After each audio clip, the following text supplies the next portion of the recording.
This morning, I think these are consolidated cases, BRCM and EPN. Yes, Your Honor. All right. Good morning, Counsel, Your you Honor. may May it please the proceed. court. My name is Ricardo Jose Rodriguez Santana. I'm an attorney with the FIU Immigrant Children's Justice Clinic, and I'm here representing BRCM. All right. Would you speak a little bit louder for me? Of course, Your Honor. Can you hear me now? That's better, yes. Perfect. Are you here just on one case, then? I am here to argue BRCN. Counsel here will argue EPN. Okay. I should know this, but are these cases consolidated or not? They are not, Your Honor. They are not consolidated. They are separate cases, yes. All right. Then you may proceed. Thank you, Your Honor. Your Honor, the lower court erred in failing to adjudicate BRCN dependent. The lower court also violated BRCN's due process rights. In the state of Florida, a dependent child is one who has been abandoned, abused, or neglected by the parents, one who has a substantial risk of imminent abandonment, abuse, or neglect. I'm sorry, I didn't hit it. Please speak You up. need to speak louder. And loud and Apologies, slow. yes. Forgive me, my hearing is not what it used to be. I have the same problem, Your Honor. In the state of Florida, a dependent child is one who has been abandoned, abused, or neglected by the parents, one who has no parent or legal custodian capable of providing supervision or care, one who is at substantial risk of imminent abandonment, abuse, or neglect. In the instant case, BRCN has been abandoned by his parents, neglected by his parents, has no parent or legal custodian capable of providing supervision or care, and is at substantial risk of imminent abandonment. His father saw BRCM on the day that he arrived here in the United States or within a couple days thereafter, correct? Yes, Your Honor. And his father, it appears, is somewhere here in Florida. He saw him in Florida, correct? His father is in the United States, yes, Your Honor. And he saw him in Florida. Yes, Your Honor. Is there any record evidence as to that he is in fact in Florida? May we infer that? We may infer that, Your Honor, but I am not certain as to his current whereabouts. All right. But, Your Honor, BRCM still, even with all that, he has no parent or legal custodian because he is currently living with a non-relative Samaritan. Well, he has a parent somewhere He in does, Your Florida Honor. wose occasionally speaks with him, correct? Yes, but that does not rise to the level of creating and establishing a relationship with his son. Those phone calls amount to mere token gestures on the father's part, but he does not actually provide anything more to his son. He's living with his godmother, is that right? She is a non-relative Samaritan, Your Honor, but yes, we refer to her as a godmother in the petition. No, A non-relative what? Samaritan. Samaritan. Yes, Your Is that a legal term somewhere? It is not. She is just someone who, out of the kindness of her soul, has taken this child in. does that person want to adopt BRCM? We have not discussed this with her, but we would pursue that if BRCN wishes to. Now, Well- one of the things about your petition that I think is interesting is that or BRCM's petition, BRCM is not seeking a change in custody status, correct? Correct, Your Honor. In other words, which sounds like BRCM is in a situation where he wants to stay.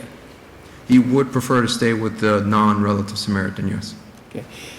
So that's one of the concerns I have is that, normally when I think of dependent children, it's a child that's dependent on the state of Florida that becomes a ward of the state of Florida. But it sounds like BRCM's not really asking for that.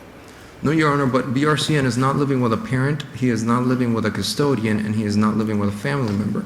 He is living with a good person who is allowing him to stay in her home, but she has no legal relationship and no legal duty Which to was the provide for him. case in TJ. Yes, it was, Your Honor. Where the aunt was was taking care of the young woman.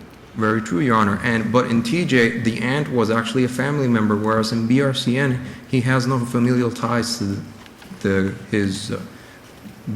godmother. But see, one of my concerns is BRC, normally with these dependency things, I'm sure you know, the child is in great distress and is in great need, and a lot of times, very, very emergency situation where the child needs to be taken out of a particular environment that's threatening them Perhaps because they're abandoned. In other words, they're abandoned and they're not being fed. They're abandoned and they're not going to school. They're abandoned and they're on the street or what have you. So that child, the state has to reach out with its governmental power, break into the parental relationship, and so that for the reason of taking custody and control over that child. What's kind of unusual here is that doesn't seem to be what BRCM is seeking. He doesn't want that fundamental thing that's provided by this machine, by this legal machine.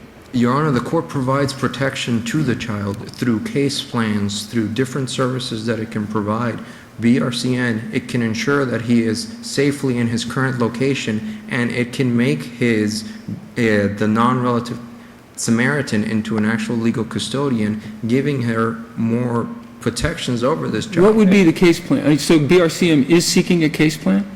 And normally in these cases, Your Honor, what happens is once they're adjudicated dependent, it gets shifted into a case plan hearing. At that hearing, the court would determine whether any services are necessary, and it would request, it put them on the parents of the child, and it would determine what each party has to do in order to meet the case plan goals. But something, if we were to reverse this case and order the trial court to declare or find BRCM dependent, then that's not the end of things, is it?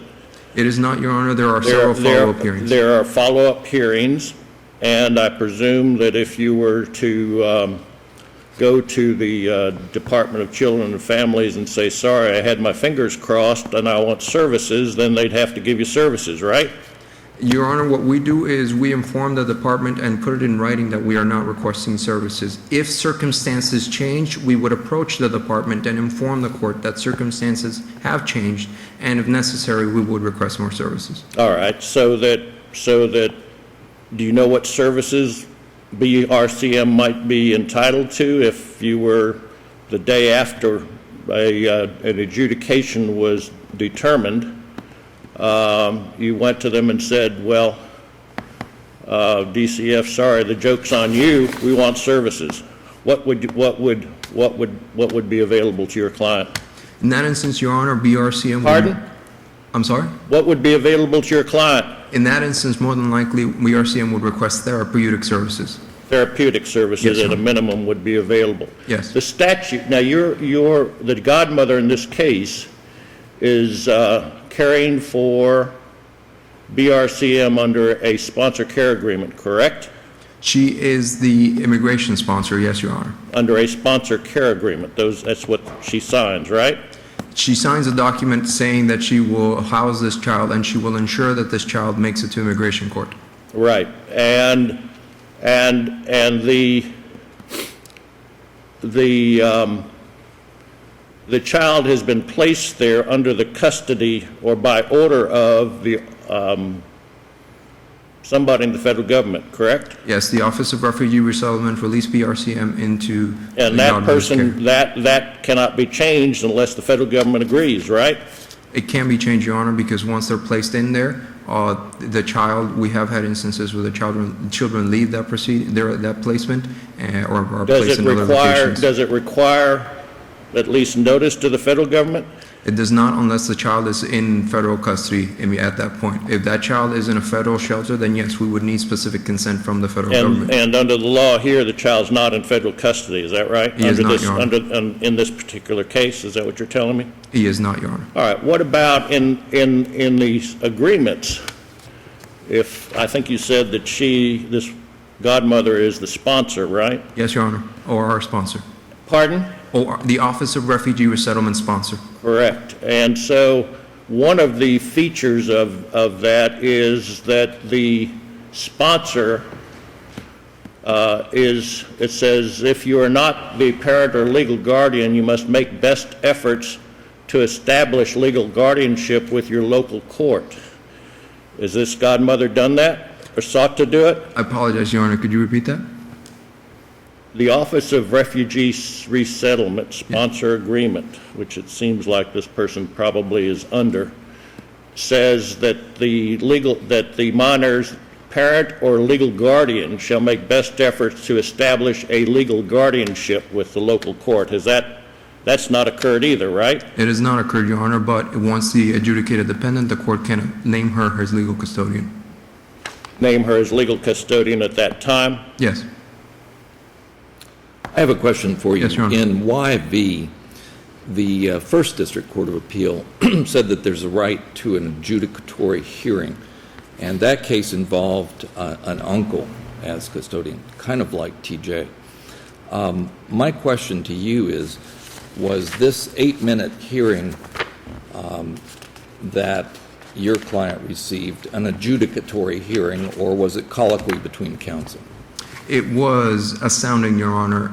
It did not rise to the level of an adjudicatory hearing because the court did not inquire as to whether notice had been served on the parents. The court didn't inquire as to whether they had consented, denied, or affirmed the facts in the petition. The court, it was just an 8-minute hearing. The court asked 3 questions, and it resulted in a 1-sentence order. And What the court relied and said out loud that the controlling case would be EGSH, a circuit court case. Yes, Your Honor. And that case involved living with the father, is that right? In EGSH, I believe it was living with the mother, Your Honor. Living with the mother. It was I a think you're child who right. had been long ago abandoned by a father, but that child was currently living with a mother. With the mother. Yes. Was this an arraignment? I thought that I heard or read somewhere that this was an arraignment. It's, yes, Your Honor, it is, the sounding is the arraignment, but it didn't rise to the level of an adjudicatory hearing because they didn't take the additional steps. BRCM there? BRCM was there. I mean, in an arraignment, what happens is that you just advise the party what the complaint is and the, quote, charges, if there were charges. I know we're in a civil case, but something similar to that and so on. That occurred in this case, did it not? Your Honor, the court asked 3 questions. How is this case distinguishable from EGSH? Where is when did the child arrive in Miami, and who is the child currently living with? The court did not take testimony from the child, did not inquire. I understand that, but the lawyer for the child did have a copy of the complaint, and presumably the child therefore had a copy, right? The child did have a copy of the complaint, and so did the lawyer. But even with that, Your Honor, the court still, in their order, did not meet the requirements of stating with specificity why they were denying the adjudication of dependency. They merely said that we are denying this based on the reasoning in the interest of EGSH. Is there a rule that says there must be a written order with findings? Yes, there is, Your Honor. What rule is that? It is Florida Rule of Juvenile Procedure 8.260A, if I might read it for a moment. 260A? 8.260A. Yes, Your Honor. Why is this case not controlled by our case, Florida Department of Children and Families versus YC? YC, you mean I apologize, which, you mean It's our case, Florida Department of Children and Families versus YC 2012. And here you have a situation where the department turns down a petition for dependency brought by the department. So the mother, unhappy with that, brings her own private petition, and DCF opposed the petition. And in this particular case, we say, and there was no opposition, and the entire petition was based on a default or admitted consents, which is where this one essentially is. And we said, we concluded, we see no acceptable way for one to file a petition, acquiesce to the allegations of that petition, and secure judicial relief. This is not a case or controversy, and not therefore the basis of court action. Your Honor, because in that case, the mother brought a case against herself and consented to her own allegations. In the instant case, BRCM is bringing allegations against his parents. If the father chooses to consent, that is his right. But whereas the mother, we performed a diligent search and were unable to locate her. Well, who is going to take the, back to the case or controversy point? In these cases, ultimately, it's going to be the federal government's going to decide, and they can either take our order or not take our order, right? Yes, you mean in terms of if we are seeking a special immigrant juvenile status, they Yes, decide. once you get to that level, the dependency order is of no moment to the federal government. It's just the ticket to get there, right? The federal government ultimately decides whether they're going to accept that and allow that child to proceed with an SIJ visa application, yes. So in the end, these are basically advisory opinions, something along that line, right? It is not, Your Honor, because in this instance, we are protecting a child in the state of Florida who has no parent or legal custodian, who has been abandoned and neglected, and who has substantial risk of imminent abandonment In and your neglect. briefs, you say the primary purpose of the statute is to provide for the care, safety, and protection of children. Yes, This child is well taken care of. he is well taken care of, but not by someone who is a parent, a custodian, or a family member. And You're there's not a lot seeking of to that. change that.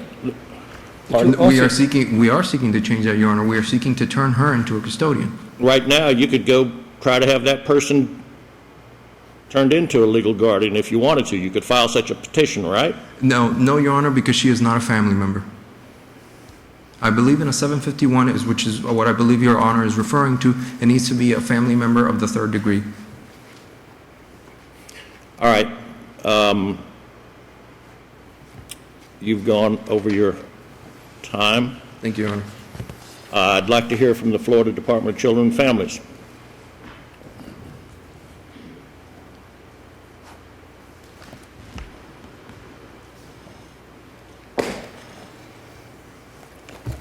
May it please the court, Carla Perkins for the department, Your Honor. In this case here, the problem that has been ongoing is the department is not served with a petition in advance.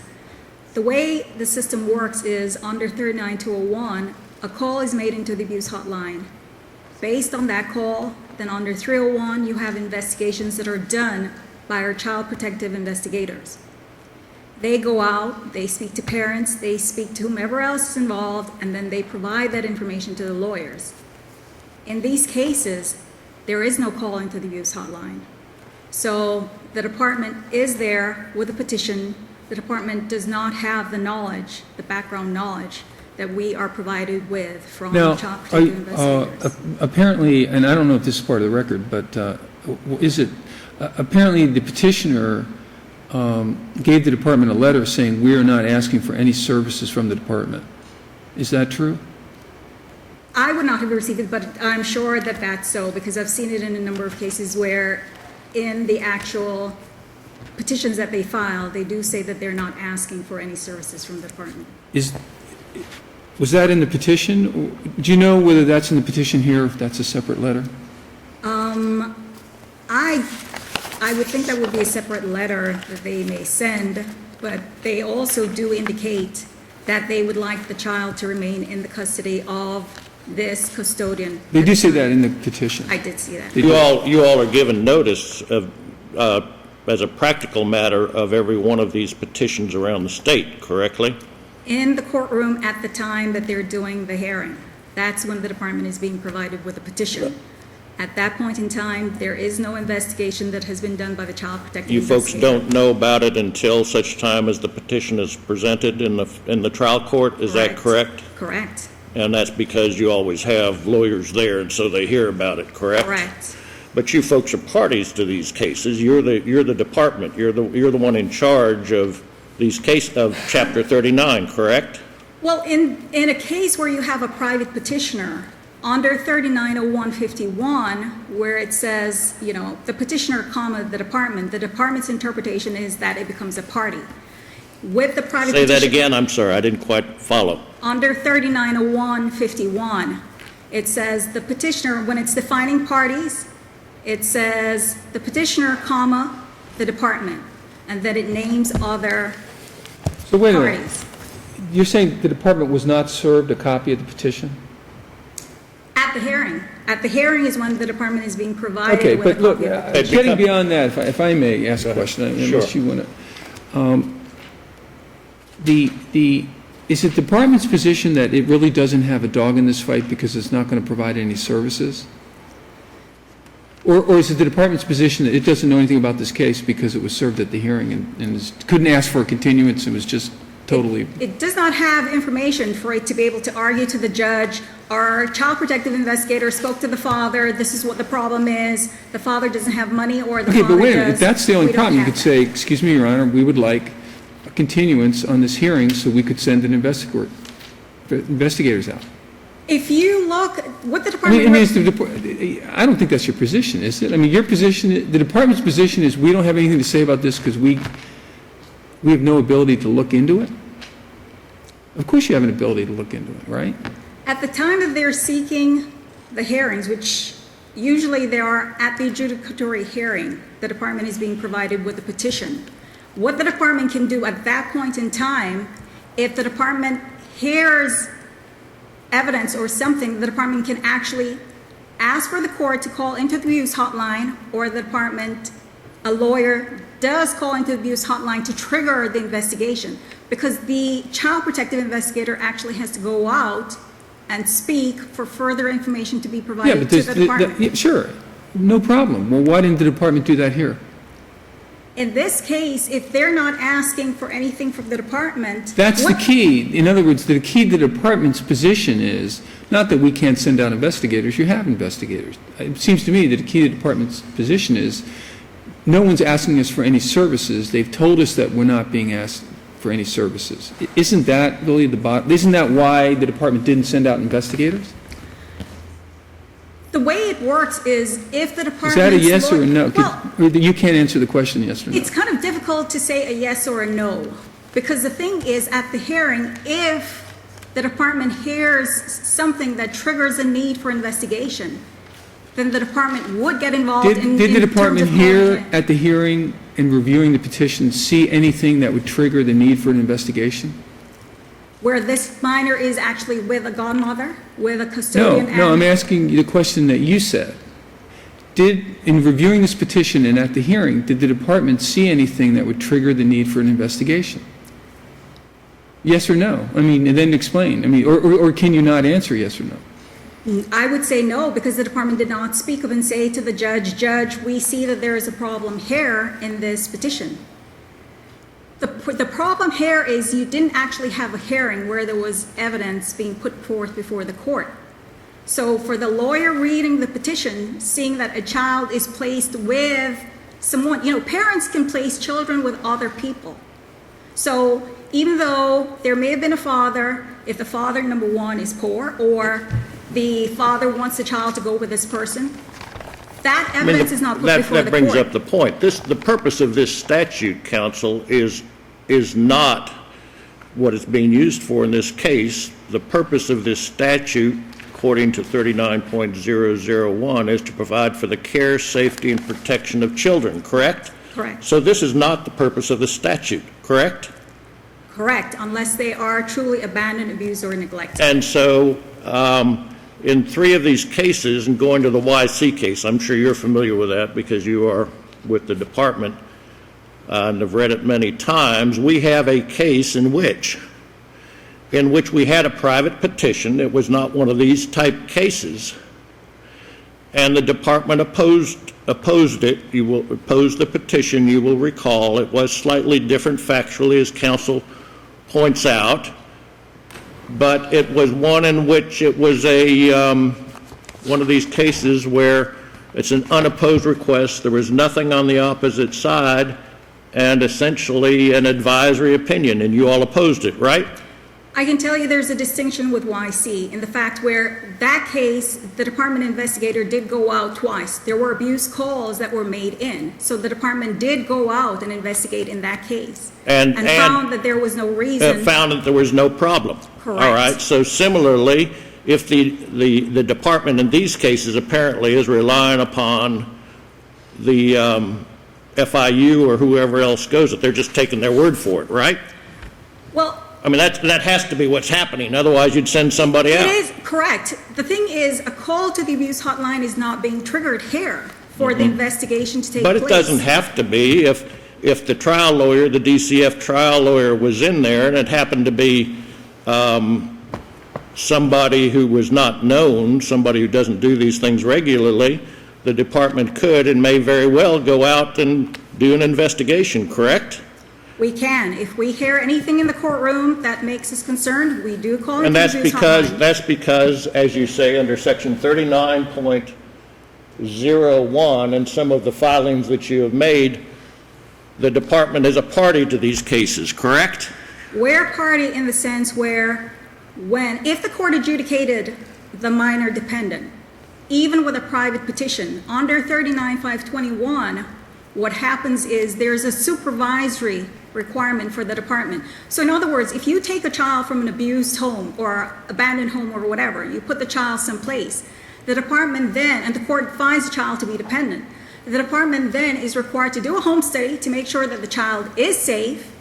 And then under 39.521(3), if the child is left in the same placement, so for instance, you have the cases where they're left with a parent, mother or father, okay? We go out, we do a home study, that's fine. Under 39.521(3), we are still required to do a 6-month supervision in terms of going out. So the department would go out, they would send someone out there, usually on a monthly basis. They make sure that the minor is okay. This is if Everything- the child is declared dependent. Correct. So 521 is triggered only when a child is found dependent. But before that, Before that, you're a party, are you not? we are a party, but we're not the petitioner. So we're not being served. Yes, I understand that, but you're a party all the way through these proceedings. We are. And after an adjudication, your resources are still being used in the fashion that you just described. Correct. If Let's say that counsel calls you up the day after the adjudication and says, as I said earlier, I had my fingers crossed when I filed the petition. I now want services, and let's say the godmother's taking good care of the child. Are therapeutic services available for that child? whatever services that the minor would deem to need, so there would be an evaluation of the minor. There would be an evaluation of the minor, and in this sort of circumstance, there would be no need for food or things like that, a bed, I suppose.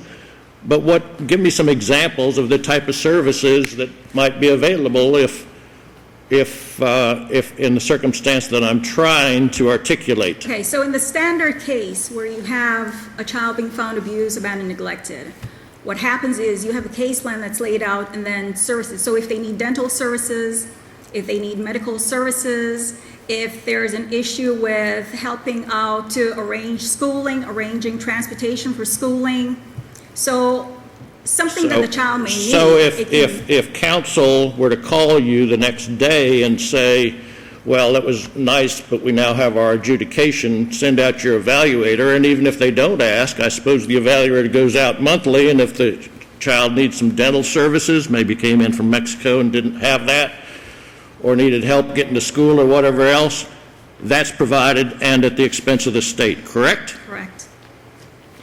In these cases,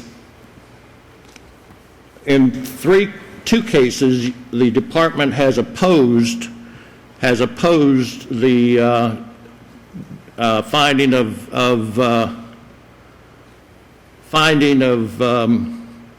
dependency, both FLM and, although slightly different argument, LT. That's still the department's position in these cases, and by that I'll include both BRCM and KBLV. And EPN, correct? EPN. So that is the department's position here this morning. We would provide the court with the law from this court, OICL, case law, in circumstances where the evidence does not sound like it supports an adjudication. We provide the court with the case law so that the court can rule accordingly. Well, you are an expert in the case law. You appear here all of the time, okay? You are here on behalf of the Florida Department of Children and Families. Has the Florida Department of Children and Families changed its position from FLM and LT and at least tangentially YC in these cases? Judge, every case is a case-by-case basis for the department. We would not support a case where there is no evidence to support the adjudication. If there is evidence there, because Would you oppose a case where there is no evidence for adjudication? I'm sorry? Would the department oppose a case where there is no evidence for adjudication? absolutely. Because I guess Department of Resources and taxpayer funds might be implicated. Well, that plus the law also is there to take care of the children who actually have been abused, abandoned, or neglected or Okay, at so risk. in the 3 cases where I guess the department has opposed these type of petitions, you indicated, I believe, that in one of them, it was because the department found no problem. YC. YT. YC. What do you mean when you say the department found no problem? What would have been, I have several questions to ask, but let me just start with, what do you mean when the department found no problem? In that case, there was a call, there were actually a couple calls into the abuse hotline. The child protective investigator went out on more than one occasion And found did an what? investigation. And found what? And found that there was no need to either shelter the child or file a dependency petition. That case actually was about domestic No need, violence. let me just make, I'm going to make sure I understood what you said. Okay. No need, To shelter the child, no need to shelter, and no need to, for the department to file a dependency petition. what would the department have needed to file a dependency petition? If, upon our investigation, we find that either they're verified findings, which means that when the child protective investigator goes out and they see if, for instance, physical abuse, and they see abuse on the child, they see marks on the child, What would the department, let's focus on abandonment, if you don't mind. What would the department need to find in an issue of abandonment to determine that there was a need for shelter or that the department would file a dependency petition?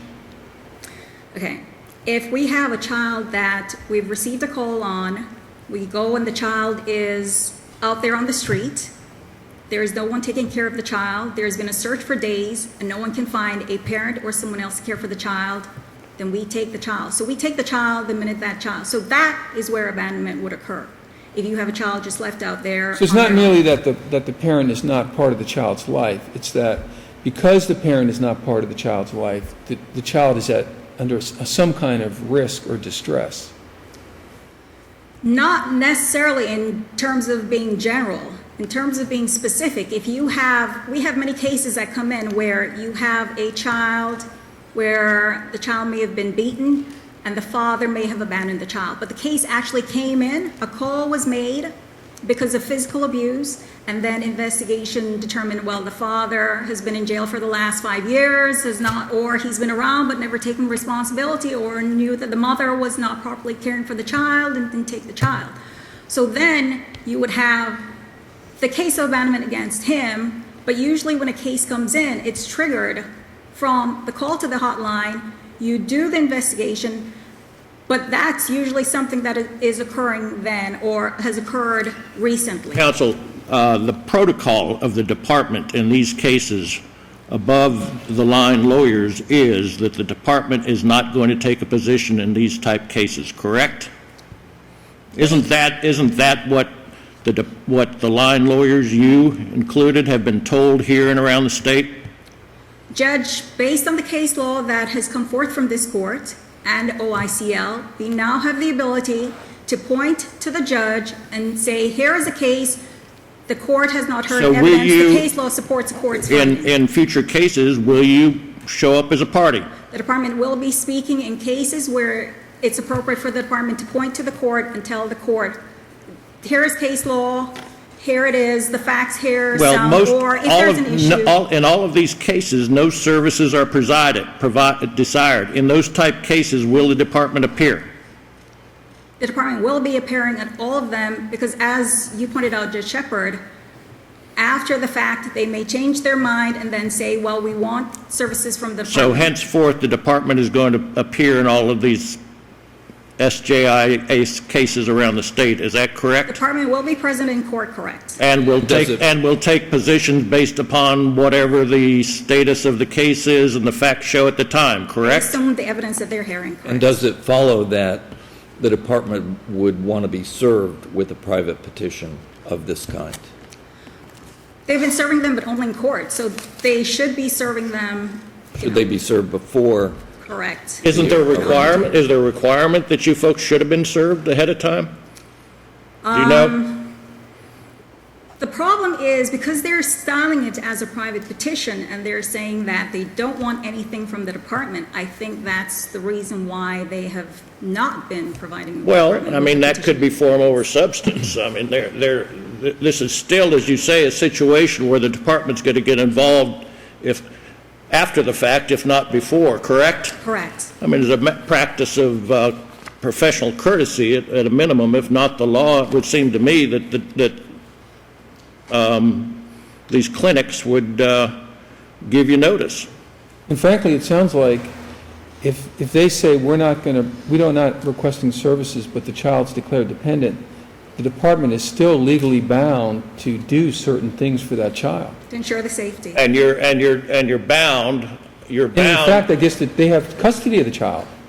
In other words, who's going to speak for the child once the child is declared dependent for the state? It would be the state would be speaking for the child. Well, they're not actually being placed in the custody of the department. They're not asking for change of custody. So in all of the petitions, they're actually What does it mean when a for- child is declared dependent under these statutes? Doesn't that ultimately mean it's the state of Florida that has legal control over where that child's going to be? Correct. So, but the thing So in is other words, the state of under, Florida the child is dependent on who? It's dependent on the state of Florida. So the state of Florida can say, I'm going to let the godmother take care of the child. But the state could also say, we're not going to let the godmother take care of the child. We're going to send this child to a group home. well, Right? Because it's really,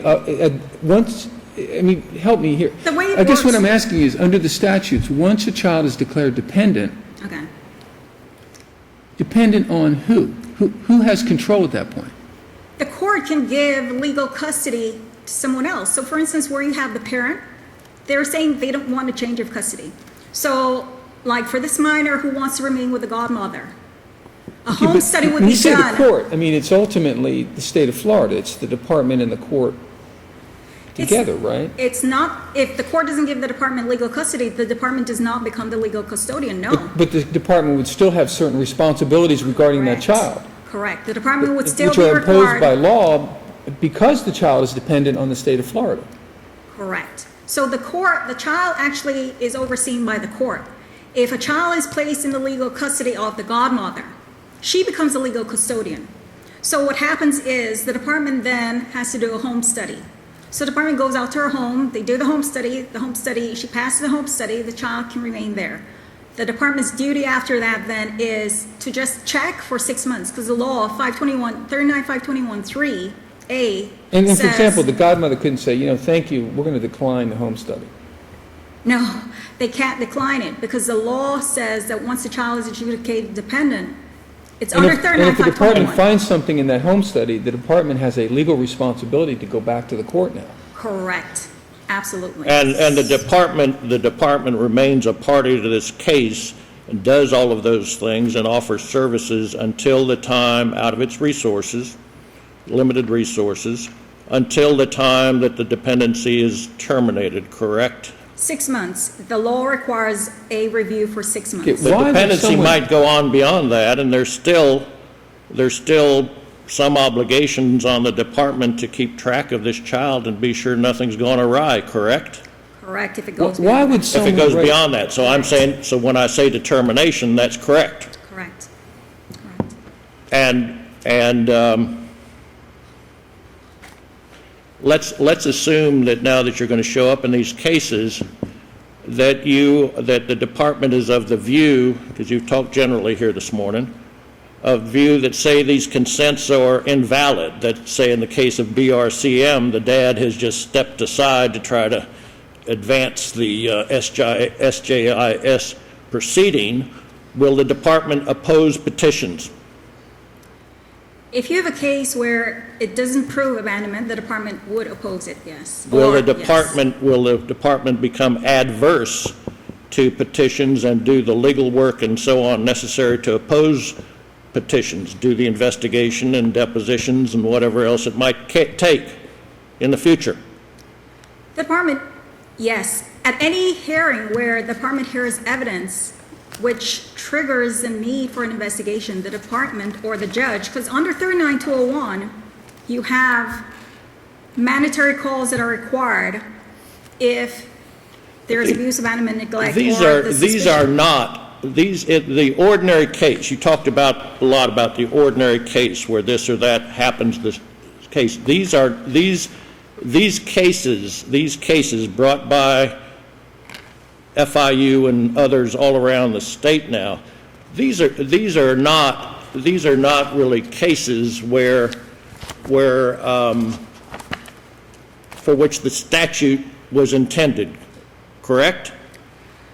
I can't say yes overall, because there are cases that we've had where we've actually had call into the abuse hotlines because of No, I'm evidence talking there. about those where there's not been, where there's not been a problem, okay? Well, as long as the trial court has made the appropriate findings based on the evidence presented, then we support the trial court's ruling. But that assumes a presentation of evidence, doesn't it? Correct. But this is an I have a few arraignment, right? questions. All they did was, wasn't this an arraignment where you just present the charges? At arraignment, that's where the parent is supposed to get a lawyer, and the parent then is able to consent or deny. And was that the PRCM's status at that time, that hearing? I did not see that in the record, so I can't speak to that. What does the record show of that, based upon your review of the record? It appears that there is this very short hearing I where no understand evidence was that, but what presented. type of hearing was it? Was it a status hearing? Was it an arraignment? What No, was it? that would not be a status hearing. It would either be the arraignment, which is the first hearing after a dependency petition is filed, or it could have been the adjudicatory hearing In an itself. arraignment, all it's shown is what the allegations are. That's what an arraignment's for, right? Correct. And you wouldn't,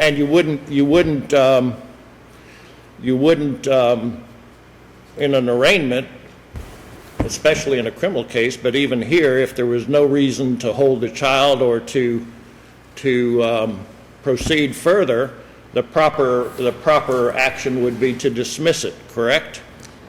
At the arraignment, not unless a parent consents. Usually it goes to a trial.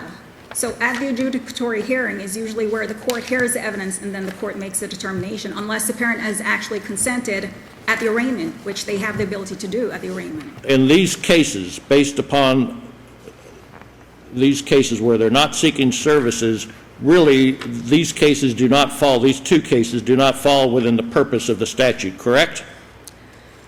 Unless the evidence says no. I looked at the record and I did not see where there were evidentiary hearings. All right. So if the evidence says it doesn't support the finding, If the evidence shows what these folks are arguing today, the adjudication would not be within the purpose of the statute, correct? if the purpose is solely for the, SJIS, that's correct. and they have not proven the abandonment, then they have not proven the abandonment. And there has not been any, on the facts of these cases, under your interpretation of the statute, there would have been no proof of abandonment or neglect or abuse, correct? In these cases, I did not see evidence being put forth. So that is the issue that I'm saying Okay, where so we, that it's based on the evidence. if that's the situation, if these cases are of that nature where they're just with the godmother or uncle or whatever, and they're being taken care of, the purpose of the statute is not met, and DCF would oppose the petitions, correct? Correct. If there is no need for the department to be involved, or if they have not proven whether abuse, abandonment, or neglect. So if they come in and prove that they need dental work, that might do it? No judge. Not likely. No judge. It would have to be something serious. They would have to show. Something serious, some harm, some harm, not just something that might, Or imminent risk of harm. or imminent risk, not just that you need some dental work or a ride to school or some of these other things you mentioned earlier, correct? Correct. Thank you, counsel. Thank you, Judge.